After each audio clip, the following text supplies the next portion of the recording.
Okay, first of all, I apologize for the very crappy video quality and audio sound, but I just wanted to do this really quickly.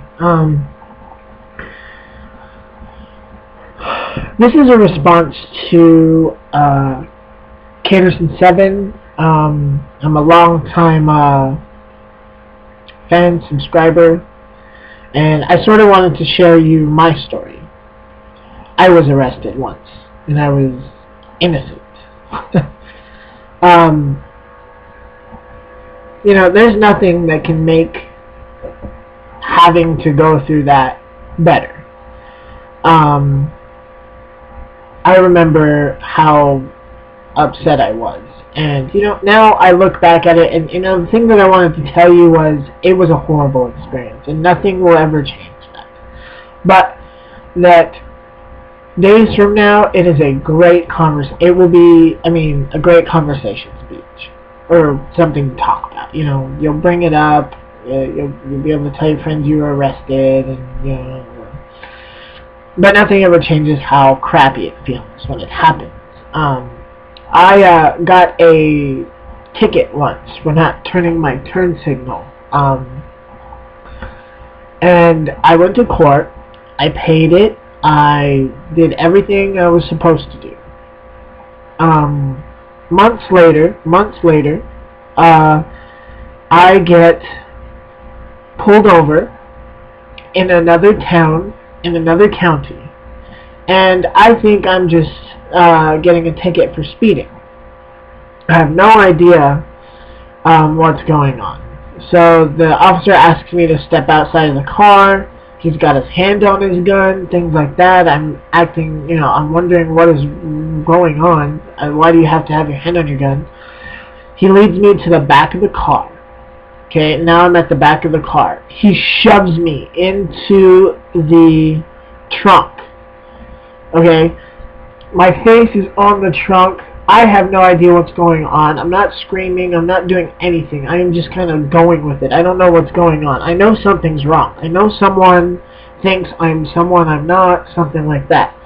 Anyway, so he slams me against the trunk, handcuffs me tight, like really tight.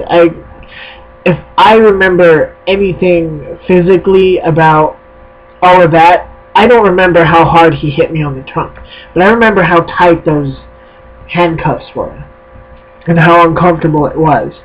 He handcuffs me, and then he starts patting me down to the point where he's patting me down. He's reaching in my pocket.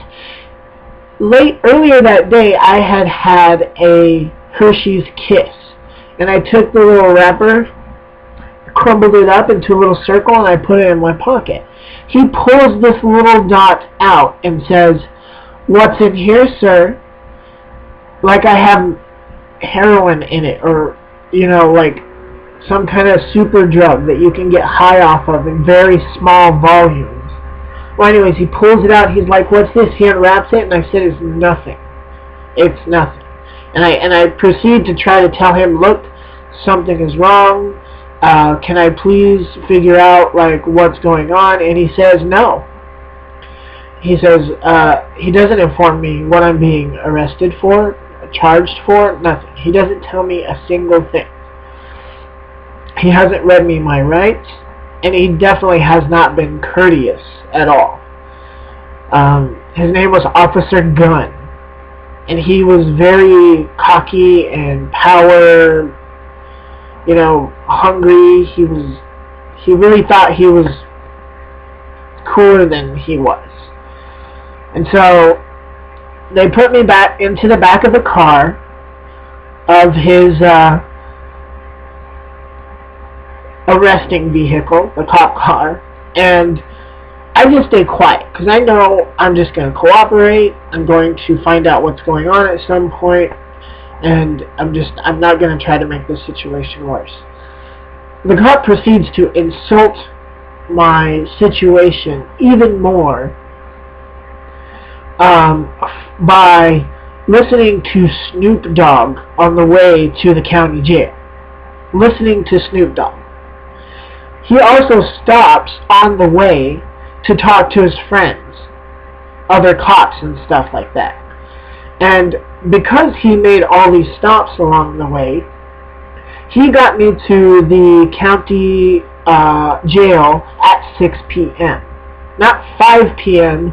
when people that are reasonable are still working, at 6, when everybody's left. So they put me into a jail cell. And right then, I had your feeling. I know what you're feeling. Like, as a guy, I wasn't crying, but as a guy, I felt exactly what you were. Like, I gave up doing drugs when I was young in high school. I was a bad person in high school. Goth, piercings, the whole 9 yards. I gave all that up so that I can make my life better. And here I am in jail. So I find out I'm at least going to be spending the night there.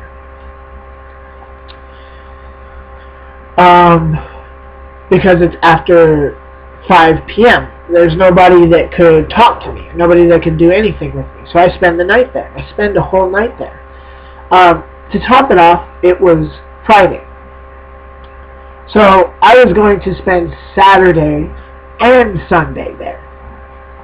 If it hadn't have been for my friends who bailed me out. They bailed me out the next day. There was actually one nice person throughout this experience. Two, actually. The first one was the person who handles the people in the jail cell. That lady understood that I was not supposed to be there. She pulled up my records and stuff like that, but she couldn't let me out. She doesn't have the authority to do it. But she can see that I'm innocent right there, so she's very nice to me. But I'm in jail. And then the next day comes around and my friends bail me out. And, you know, I look back at it now and it's kind of a funny story. I mean,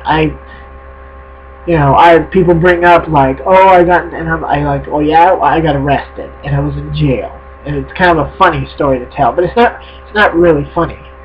I mean, the night that I spent in there, I was numb with just being let down by the world, you know. Like I said, I gave up a really crappy personal life, a really bad attitude in life, so that I wouldn't end up in jail. My father turned into a druggie and ruined his life and ended up killing himself. Like, I didn't want to follow that path, so I took a better path.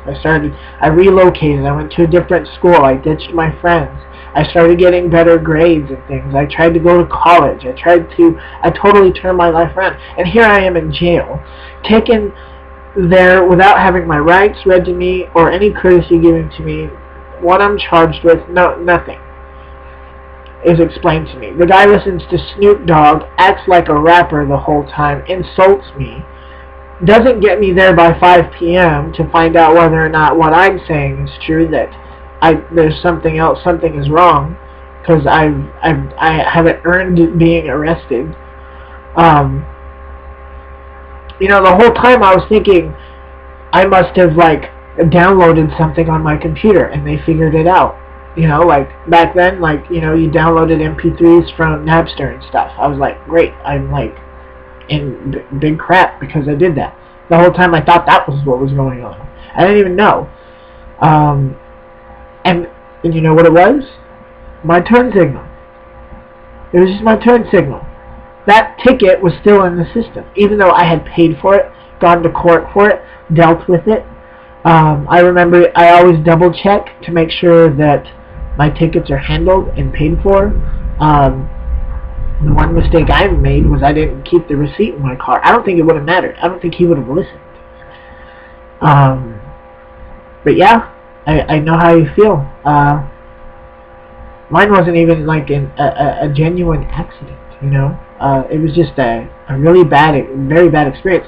Apparently that cop got fired because he didn't read me my rights, and he didn't tell me what I was being charged with. He didn't get me to the jail in time to try to figure out. I mean, he ended up getting fired. He ended up not working with them anymore. I don't know what he's doing now. He's probably a rapper. No. I'm not like happy he got fired. He wasn't a very good cop. I hope he got fired and found a better job as a rapper. But yeah, so, you know, I know that it sucked, but don't let it ruin, you know, your view on the world, because the world is just kind of like that. People don't care. Some people are in, you know, they're cops or they're security people, and they don't care. They don't deserve to be in that position. They're not professionals. They're not, and sometimes you just, that's the person that you know, encounter. Well, anyways, I hope you feel better now. I hope you're able to joke about it when you are, you know, a few weeks from now, a few months, a couple years. It's been a few years for me. I hope that you're able to kind of joke around about it and see it as like a good story to tell, that kind of thing. So, sorry you had the experience. And, see you next video.